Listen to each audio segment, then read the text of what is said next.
तुलसी चौरा स्थित मुक्तिमार्ग आश्रमर भक्तों द्वारा रथयात्रा कीर्तन पर श्रीक्षेत्र को पदयात्रा आरंभ।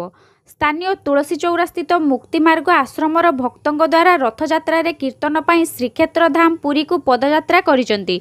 पदयात्रा शुक्रवार अपराह्न 5टार बाहरी बेले मुक्तिमार्ग आश्रम पक्षर श्री महाप्रभु गुणकीर्ति प्रचार और लक्षाधिक नामजप पूर्वक ब्रह्म को उत्सर्ग करने नहीं आयोजन करा जायछि। जगत कल्याण साधित पाई सप्ताह करू ऊर्ध्व धरी उक्त पदयात्रा जारी रहिबो बोली आश्रमर मुख्य विष्णु शंकर राउत कहिसंती। एने अपराह्न समय आश्रम भक्त मानक उपस्थिति रे समूह दीपदान करने सह उक्त पदयात्रा श्रीक्षेत्र को आरंभ होईछि।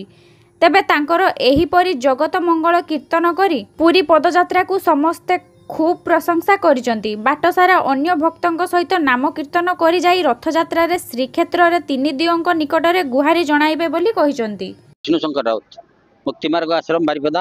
आज मुक्तिमार्ग आश्रम प्रत्येक वर्ष भाया महाप्रभु जगन्नाथंकर अणसर समय एटू गोटे जिते बड़े दुनिया को देश को कौन सी समस्या आसे यही यात्रा द्वारा किसी समाधान करा जाए बोली आशा करा जाए एवं से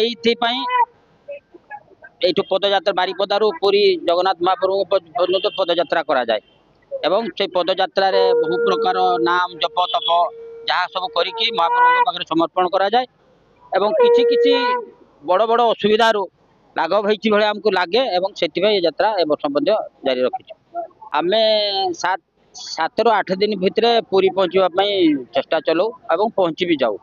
एठू गले आमे श्रीमंदिर भितर जाइकी रहू महाप्रभुଙ୍କର पाद तले जाइकी जगह न जेतो अणसर समय पूरी मंदिर क्या रही जगह दि जाए कौन सी समय भी किंतु महाप्रभु अशेष कृपा यही पदयात्रा कर गले आमे भितर जाइकी पाखे रहू एवं तांकर सेवा सहित रहीकि किछि सेवा कार्यक्रम भी किछि सहित सहयोग करू एवं से आमको खुशी मिले प्रेरणा मिले किसी नुआ जानापी मिले जगन्नाथ महाप्रभु विषय से यात्रा करुचु।